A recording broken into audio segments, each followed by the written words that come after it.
And welcome everyone to Donovan and Dino on this Monday afternoon. I'm Dave DeNatale, along with the voice of the Browns, Jimmy Donovan, and we talk Browns as they are now 7-3. Jimmy, you can look at it any way you want. You know, the schedule's easy, this, that, and the other thing. This team, what really impresses me is they find ways to win and they find ways to overcome adversity. Something we just haven't seen a lot of in the last 20 years. No, you're right. And they definitely do it. Yesterday was a different way that they won the game. It was a great defensive performance on a day where I think a lot of people were worried about them defensively going into the game, with Myles Garrett being on the COVID-19 reserve list and 9.5 sacks and arguably the best defensive player in the game, never mind on the particular team or in the division. And to go in without him, I think was a big concern, because on two fronts, I think, number one, it's just the way he plays. And number two, when they experienced this without him last year, when he was suspended after the incident against the Steelers, they were completely helpless defensively without him. They had no pass rush. They had no ability to get off the field on third down. They just couldn't play any defense in those last 6 games of the year. And it showed, and they really struggled. So those were the concerns going into the game, but they played just superb defense all game long. They really did. I mean, they came up with points. They scored points defensively with the pick 6 by Takitaki, and then Olivier Vernon giving the Browns the game of his Browns career with the 3 sacks. And he got, of course, Carson Wentz pinned in his own end zone for a safety. And Denzel Ward turned in really one of the great games I've seen a defensive back play since probably Dixon and Minifield were here way back in the mid-'80s. So all in all, I mean, that was the different way they won the game. The week before, it was their running game. They ran for over 200 yards against the Texans. In the Cincinnati game, it was Mayfield coming up with a big game throwing the ball.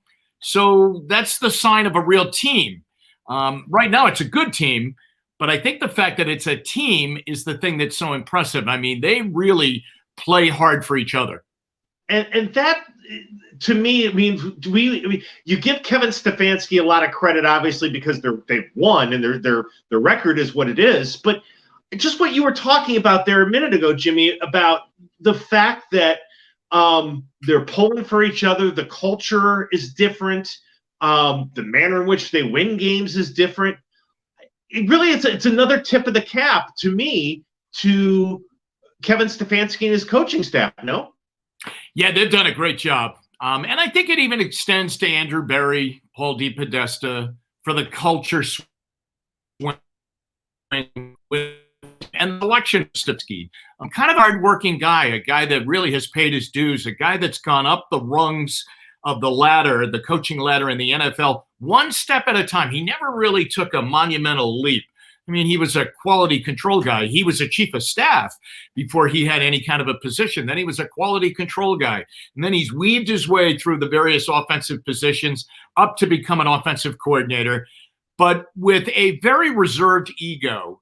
And I think that's very important. And I think that then translates into how his team plays. And by that, I mean, he was the offensive coordinator in Minnesota last year, but he also knew that Gary Kubiak was on staff and really brought a very effective offense with him from his years coaching around the NFL and certainly in Denver when he was the head man with the Broncos and won a Super Bowl there. And he opened himself up and said, well, listen, I've waited a long time to be the offensive coordinator, but this guy is brilliant. I like what he has. I'm going to incorporate it, add his pages into my playbook. And I think that's a real good indicator that you have a guy that's very open-minded. And I think his staff now in Cleveland appreciates that. He allows them to coach. He really does. I mean, Bill Callahan's got a lot to say offensively, and he's the offensive line coach. Chad O'Shea's got a lot to say offensively, and he is the wide receiver coach. Stup Mitchell has a very important role with this team being a real run-oriented offense because he's the running backs coach. And then over on the defensive side, I think Joe Woods has total control of everything defensively and hands that down to his various position coaches. So you're right. I mean, Stefanski has done just a great job, a real coach of the year candidate, no doubt about it, no matter how this thing finishes. But from what he inherited and the culture that he had to change, I think he's done an amazing job. And it's not finished. No, still hopefully a long way to go. one of the things with Kevin Stefanski that stood out to me yesterday as that game was going, how many times, even in recent years, have we seen the Browns not able to run the football? It's just struggling to get the running game going, and they abandon it, and they have who's ever at quarterback throw it up 40 times. They didn't abandon the running game as well as Philadelphia had played against it for the first three quarters, and the patience was rewarded finally when, whether it was Chubb and that ridiculously good stiff arm, or Kareem Hunt and getting the touchdown. The running game finally kind of paid the coach off for his patience. Yeah, I mean, Dino, they had 18 yards rushing at the end of the first half, and they were first and goal at the Philadelphia 1 after a pass interference penalty in the end zone on a ball that was underthrown by Mayfield, and to Harrison Bryant. And you got to think that they're going to be able to punch that thing in, and they didn't get it in. They ran it a couple of times. He threw and missed Hooper another time, but that was deflating to their whole mindset and what their strength is. But they only had the 18 yards rushing in the first half, and the defense had given them the lead with the pick six by Sione Takitaki.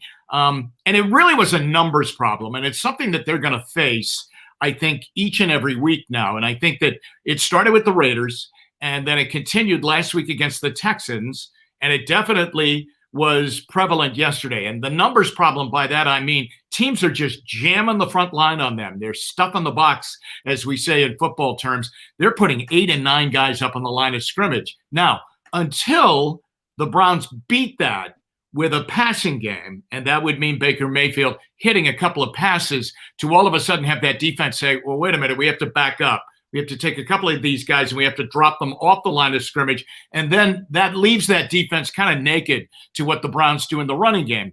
But absent of that passing game, the Browns are going to see what they saw yesterday, that stuffed line of scrimmage with defenders all over the place. And it really is a math game. 8, 9 guys, and you only have really 5 up there blocking, and you can have a tight end and you can have a fullback. But really, that defense was defeating those situations. And they were very, very patient with it. And I think what happens is, as the long haul of a game, goes deeper into the afternoon, the Browns offensive line starts to win. And Nick Chubb and Kareem Hunt don't need a lot. They just need a little bit. And then all of a sudden, you see what happened yesterday. It just opens up for them. They get a big run or they get a successful drive, and that's what happens. Now, you'd like to see that happen a little bit earlier in the games.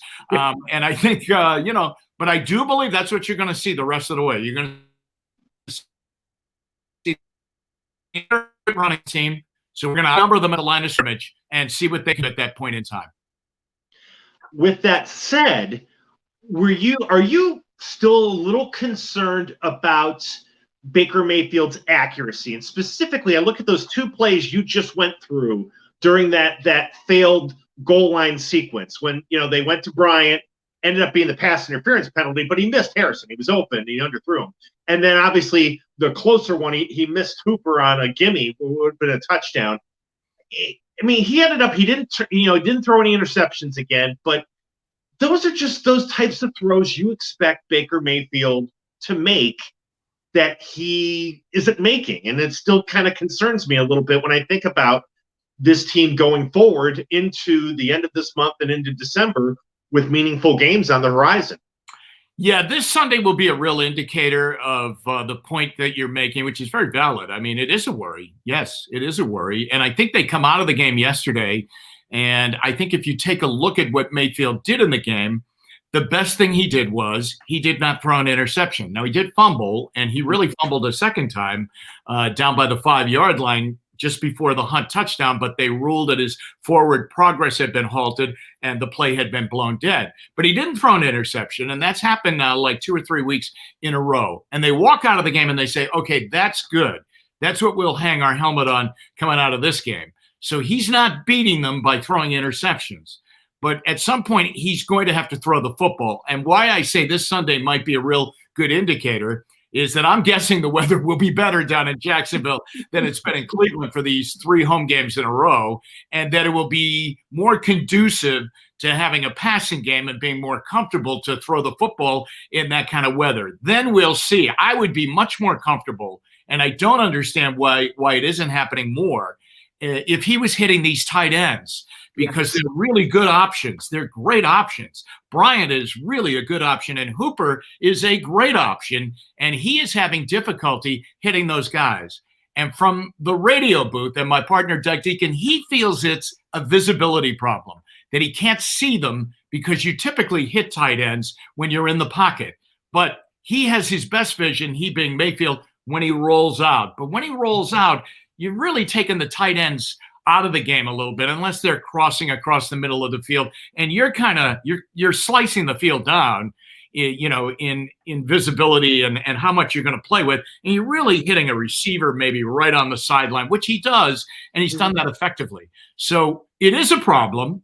It will become a big problem if all of a sudden this Sunday we see the same type of situation arising where he is not accurate and missing these guys. He missed Njoku on the first series of the game that he was wide open, and he missed him high. When you're missing high like that, Dino, you're not seeing down the field. There's a problem, and it's inside the pocket, I think.